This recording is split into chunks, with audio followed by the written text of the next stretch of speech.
Eye Contact, a Mark Manning Mystery, Book 2. Author, Michael Kraft. Publisher, Open Road Integrated Media, New York. Narrator, Eric Ost. After dinner, Manning, Roxanne, and David stroll outdoors from the dining room, bracing themselves against a lake breeze. Roxanne says, "I told you the evenings were chilly." She snuggles inside a fuzzy, knee-length sweater, styled like a topcoat with giant buttons and a shawl collar. The guys wear lightweight blazers. Manning's is linen, David's is silk, over knit shirts buttoned to the neck. The sun is not yet set. These are the longest days of the year, and they stretch even longer this far north. But the sky's western glow ends abruptly at the massed pines, which appear black and solid like a craggy-topped wall constructed to keep out the light. Crickets choir antiphonally from their hidden cricket lofts. Locusts whir. David yawns. Manning says, "I know it's been a long day, and we were all a bit rattled by Maxwell's smart this afternoon, but it's too early for bed. There's still light in the sky. So, why don't we check out the boat deck?" David's not so tired after all. Gesturing toward the front door of the boathouse, he suggests, "Cocktails, anyone?" The three switch directions and head for the lounge, where lights beckon and music thumps. Opening the door, entering, Manning sees in a flash that Roxanne wasn't joking earlier when she said that the place caters to an older crowd. David is now easily the youngest person in the room. Roxanne and Manning are next. The other patrons stop gabbing for a moment to inspect the new arrivals, raise a few eyebrows, and drift back to their drinks. "I just called cha-cha-cha to say cha-cha, I love you," croons a one-man act in a burgundy jacket. He has a rhythm machine cranked so loud the windows throb, a keyboard with more controls than a UNIVAC, and hair dyed so black it's blue. Manning and David stifle to a laugh while Roxanne grins. "I told you so." They cross the nautical-themed room and settle at a table alongside one of the windows overlooking the bay. Near their table, a ship's wheel is mounted to the floor. David can't resist. It's too loud to talk anyway, and excuses himself from the table to take command of the wheel. At last, the rhythm machine seems to run out of steam. Chock-chock-chock. There's a smatter of applause. The musician acknowledges the crowd, shuffles his sheet music, and, thank God, it's time for his break. Heading for the bar, he grabs a few bills from his tip jar. A snifter the size of a muskmelon. Now that conversation is possible, David scoots back to the table, asking, "What can I get you from the bar?" Manning tells him, "Straight vodka on the rocks with a twist of orange peel. Japanese vodka, if they have it." Roxanne is tempted, but no. Perrier's fine, or whatever. As David turns to go to the bar, Manning asks him, "Got your wallet?" "Well, sure." Just charge the drinks to the cabin," Manning tells him. "But they'll probably card you in this crowd." David and Roxanne laugh. Yes, David is young, but his blazer, glasses, and mature bearing give him the air of a gentleman. Roxanne tells him in a coddling tone, "If the man gives you any grief about the booze, sweetheart, have him talk to Mommy." As David traipses off to the bar, Roxanne's lips ripple with a smile. Noting the direction of Roxanne's gaze, Manning tells her, "He's a great kid, I'll say." "No, seriously, he's a hard worker, smart, well-mannered." "Don't tell me. He cooks, too."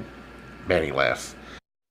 "I wouldn't know. My point is, when my editor first assigned him as my assistant last week, I thought he'd just get in the way, but I was wrong. He's been a great help, and I enjoy his company."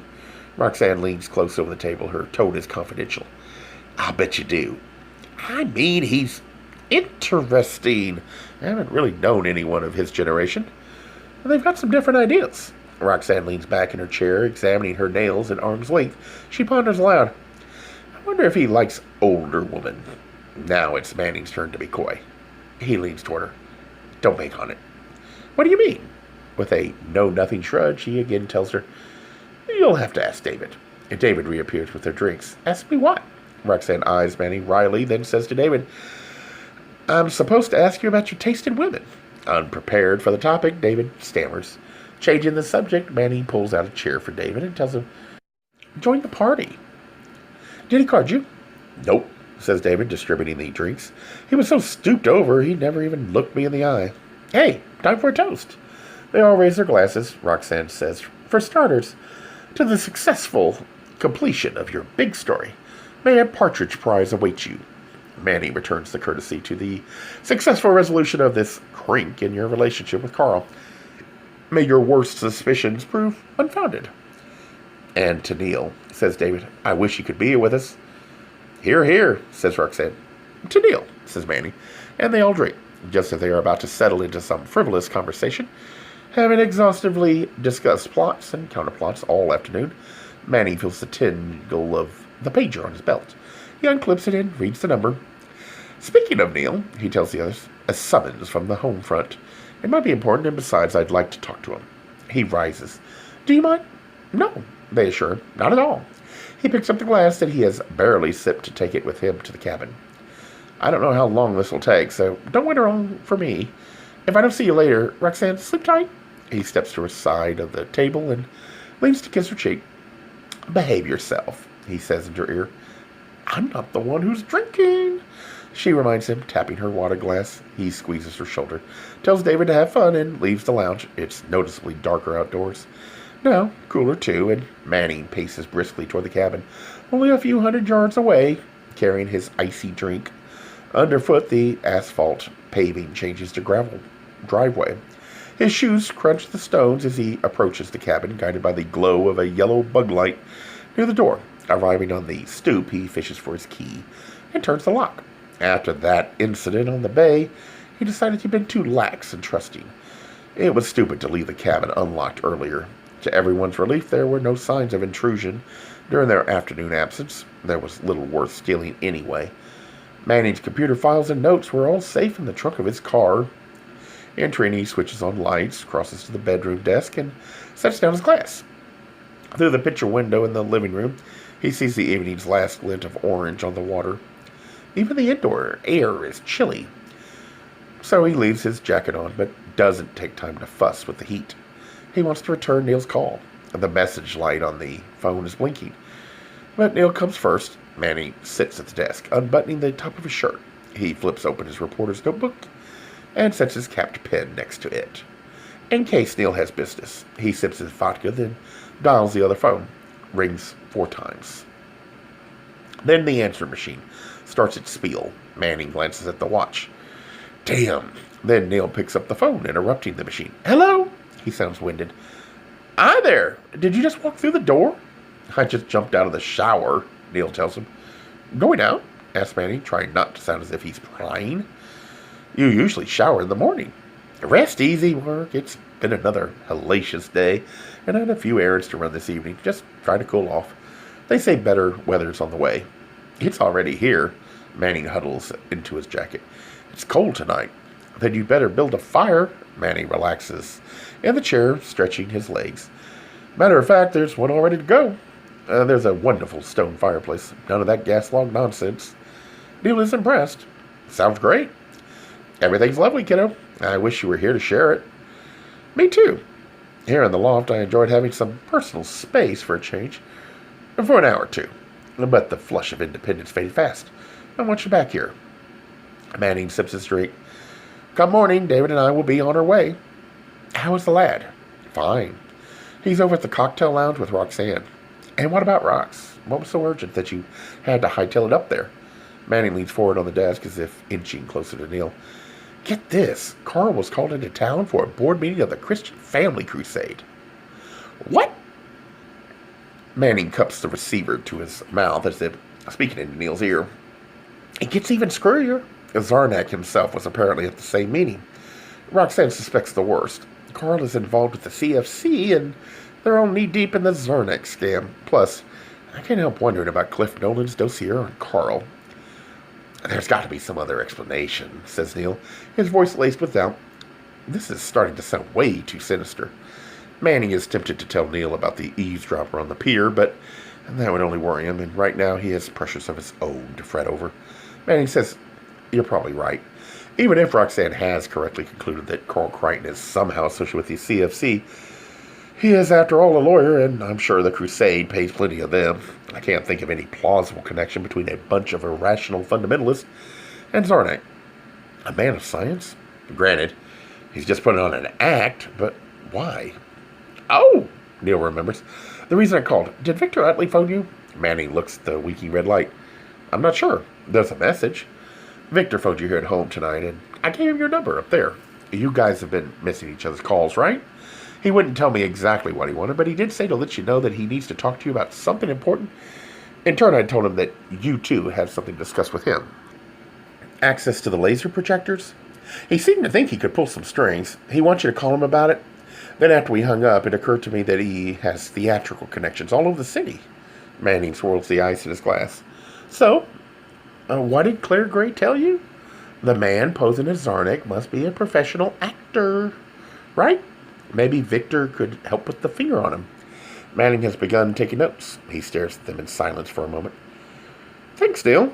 That's an interesting angle. Remember, though, that Utley ran those ads, so he already has something of a professional investment in Zarnick.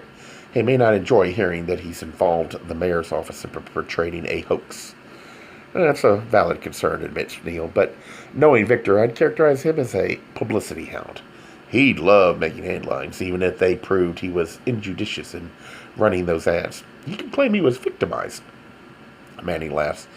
You've got this all figured out, haven't you? No one to talk to but myself tonight. I've been giving it a lot of thought. Manning hears the key in the door, then David enters along with a rush of cold air. He carries a fresh cocktail with a lime in it, probably gin and tonic. David tells Manning, our lounge lizard started in again on Stevie Wonder's greatest hits. Roxanne and I couldn't take it, so we called it a night. Shrewd move. Through the phone, Manning tells Neil, David's back. So I hear. And then Neil shouts, his voice buzzing through the earpiece. Hello, David! David laughs, having heard it clearly. Hey there, pal. Wish you were here. Manning holds the phone at arm's length, avoiding the crossfire. With his other hand, he lifts the glass and finishes his vodka. Neil shouts, be sure to tuck Mark in for me tonight. You got it. Crossing past the desk, David picks up Manning's empty glass and heads into the living room, where he switches on the lamp and closes the blinds at the big window. Manning tells Neil, he's left the room. You can scream yourself hoarse, but it'll be for naught. Neil laughs. Thanks for the tip. And by the way, he cuts himself short, then asks in a secretive tone, can David hear you? I think so, yes. Then just answer yes or no. Have you gotten a look yet at the whole package? Manning smiles. No. David has moved from the living room further into the cabin to the bathroom or his bedroom. Neil says, you're on a mission, remember, and I expect a full report. Yes, sir, Manning answers dryly. I'll do my best. There's a pause. Neil says, I love you, and I miss you, so hurry home. I love you too. Neil, we're heading home first thing in the morning, and thanks for the information. Sorry to force you into secretarial duty. Not kiddo. They hang up, and Manning sits for a moment, simply savoring their contact, counting himself a lucky man. The message light continues its persistent winking as he reaches for the phone and dials the front desk. David returns from the other end of the cabin, wearing workout shorts, bulky sweat socks, and an old Northwestern sweatshirt with its arms cut off. It's an athletic, grungy frat house look that contrasts sharply with the refined design of his eyeglasses. He steps in front of the living room and tells Manning, I didn't feel like bed yet, referring to his change of clothes. Can I get you another drink? Sure, says Manning. Why not? As David returns to the bar in the living room, the desk clerk answers Manning's call. With pen poised over his notebook, Manning asks if he has a message. There was a call from Victor Utley. He makes note of the number and hangs up. Checking his watch, 9:30. It is indeed too early for bed, but probably too late to be phoning people on business. Besides, Neil has already delivered the gist of the message. He'll return the call tomorrow. David reappears in the doorway carrying 2 glasses. Setting one on the desk in front of Manning, he tells him, as I suspected, they don't have your Japanese brand in the minibar, and I had to recycle your old orange peel. This is fine, Manning assures him. Raising his glass, they exchange a casual toast, and as they drink, Manning eyes David's bare legs and arms. Aren't you cold? Actually, yes, David laughs. I thought I'd start the fire. Do you mind? Not at all. Good idea. Manning rises. Need some help? I think I can handle it. It's all set to go. He retreats into the living room. Manning follows, watching as David squats before the hearth, strikes a long match, and sets it to the newspapers crumpled beneath the grate. The room instantly fills with the glow and warmth of burning paper and kindling. As Manning removes his jacket and drapes it over the back of a chair, he asks, "Are you sure the flue is open? The room already smells smoky." "Oh, Christ!" David muttered, scampering to turn the mechanism in the chimney. "Better open the door a while." There's a door from the living room that leads out to a small terrace overlooking the water at the back of the cabin. Manning unlocks it and fans it back and forth, drawing in fresh air. After a minute or two, the smoke has cleared. But the room is colder than it was before they lit the fire. "Sorry," says David, turning to Manning from where he still hunkers by the hearth. "I'm starting to get the hang of reporting, but I'd make a terrible pioneer." He rises, smiling. Reflected flames cavort in the lenses of his glasses. Manning closes and locks the door, reminding him, "Pioneers didn't have chambermaids either. All you have to do is strike a match. Those guys had to rub sticks together." He returns to the center of the room, carrying his drink, which he sips. Noticing David's glass on the coffee table, he picks it up and offers, "Here." David crosses to Manning. "Thanks," he says, taking the glass, which looks suddenly small in his beefy hand. The room is warming up again, but the glass is icy, and as David drinks from it, Manning sees the little hairs on David's upper arm standing erect in their follicles. He has goosebumps on his biceps. "You're cold," Manning tells him. "I'm fine." "I'd suggest you bundle up." "But," Manning hesitates, dare he broach this? He doesn't want to send the wrong signal, but he's curious. It has gnawed at him since their conversation in the car. "There's something you haven't shown me yet." David stands no more than a foot from Manning and could easily read the confusion in his hero's eyes. "I'm not shy," David tells him. "Just say when." "So it's come to this." It's Manning's decision. It could stop right here, and it probably should. Or Manning could ask the kid to take off his shirt. A big deal. David regularly shows more of himself when he goes to the gym. Thinking nothing of it. Doesn't mean anything. This isn't an overture. It's not as if Manning is interested. Just curious.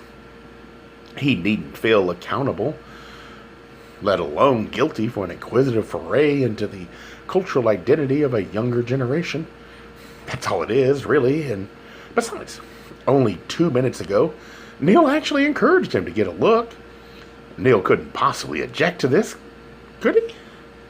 Manning hesitates, then whisks his eyes from David's waist to his face, commanding quietly, "Show me." David's lips curl. It's not exactly a smile, not exactly smug. It's a grin, expressing not victory, but relief. He hasn't tried to conquer Manning. He's simply being eager to display what he's done to his body. Of course, he finds the situation erotically charged. So what? There's nothing dirty, nothing seedy, nothing underhanded about this. He's 24 and built. He's always horny, so David gives his drink to Manning, who now holds one in each hand, and removes his Armani glasses, which he sets with care on the coffee table. Then he lifts the remnants of the sweatshirt over his head, shakes his hair, and tosses the shirt to the floor. There, precisely as he described them, are the pierced nipples, a ring through the right, a little barbell through the left. Both bits of jewelry are made of silver, flashing with the fire mirrored by their carved surfaces. The nipples themselves are cold and hard, like the metal running through them. David stands proud, gently flexing his biceps, pectorals, abs, or is that merely the play or firelight on his skin? His eyes ask, "Well, what do you think?" But Manning isn't looking at David's eyes. He stares transfixed at the bizarre body ornaments. Though David had described them in detail, Manning was utterly unprepared for the sight of them, for the visions they conjure of David willingly enduring the pain of their installation. The intensity of Manning's stare is dreamlike, unreal, out of body. He tries to analyze the situation, to weigh what might, could, should, or shouldn't happen next. He tries to ask himself what Neil would advise at this point. But his brain is now focused solely on David's nipples. In his mind's eye, he watches himself from high in a corner of the cabin ceiling, watching David. David again asks the question, this time verbally. Well, what do you think? There's no answer. What could Manny possibly say? He cannot even think about what he is seeing. He can only react. Even Neil would surely understand, wouldn't he? But this situation allows for, indeed demands, but one response. Manny watches from the ceiling as he himself steps toward David, lowers his head, and drags his tongue across the barbell. David stands perfectly still except to drop his head back on his shoulders and gasp. From on high, Manny watches David's eyelids flutter. Then the man on the floor puts his mouth over the barbell, closes his lips, and draws it into his mouth. He tastes the metal, discerns its shape with his tongue, hears it click against his teeth, feels signals from deep within his jaw, like some inbred alarm. Caution? Don't swallow? There's a bolt in your mouth. But it's not a bolt, and there's no danger of swallowing. It's because it's attached to David's nipple. Manning tongues the fleshy knob that stretches around the barbell's shaft. David pants a tremor. A shudder ripples through his chest, but he remains standing, still, taking it. Manning sees his tongue glide to David's right breast, the one with the ring. It seems intended for one purpose. Manning takes it into his mouth, grabs it with his teeth, and gives a tug. David yelps, placing his hands on Manning's head, but it's a restrained protest, and as soon as Manning releases the ring, David guides Manning back to it. While Manning explores it with his tongue, David kneads Manning's hair. From the ceiling, Manning watches, dazed, as the man on the floor takes the two icy cocktails, one in each hand, and touches them to David's nipples. As David laughs, his jewelry clacks against the glassware. With his hands still in Manning's hair, he pulls his hero's face to his own. He gets the glasses out of Manning's hands, sets them nearby on the mantel, then returns his attention to Manning's face, blindly rubbing his open mouth around the other man's features, until their tongues meet. As they kiss, Manning tweaks David's nipples, fingering the silver ornaments that hang there, inserting the tip of his pinky into the ring, pulling when David opens his mouth wider to emit a deep, guttural groan. Manning forces his own tongue further into his assistant's throat. In David's mind, this is mere foreplay. He's heating up for some serious sex, the most energetic orgasm of his young life, the fulfillment of a fantasy he's harbored for over 2 years. Manning's mind, however, is blank. If he could rationally classify what he's doing, he'd know that it is not foreplay, not sex. And even though he likes the kid, it is certainly not love. No, it is simply a form of passion, instinctive and unwilling, a response to an overpowering stimulus, utterly beyond his control. He is no more able to back off right now and hand David his shirt than he is able to doubt for an instant his love for Neil. They are equally impossible. So the scenario is set. Although David and Manning lead separate lives, each its own story, tonight's chapter is a shared one, and it draws steadily toward a mutual climax that neither can now edit or revise. Though their motives and instincts may differ, they both respond to the same cues.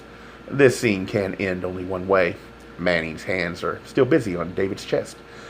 David's hands have been working the lump in his own shorts.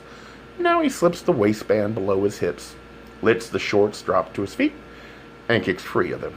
With one hand, David masturbates against the khaki of Manning's slacks.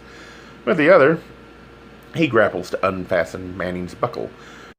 From his voyeur's perch overhead, Manning watches the two men's bodies tangle before the fire. Finally, he averts his eyes, knowing, even with the limited cognizance of this moment, that such scenes are more vigorously enjoyed from the perspective of the imagination. Gay Mysteries audiobooks. I think it is easy to hate a label, but a face humanizes the word. So this effort is twofold: to offer comfort to those like myself that your world didn't end because you don't fit into the view of acceptable society on both sides, and in hopes of helping those with family that are LGBTQ, that it doesn't mean we are aliens from the child they once knew. Reassure them so they can maybe be supportive at the same time, being true to their values.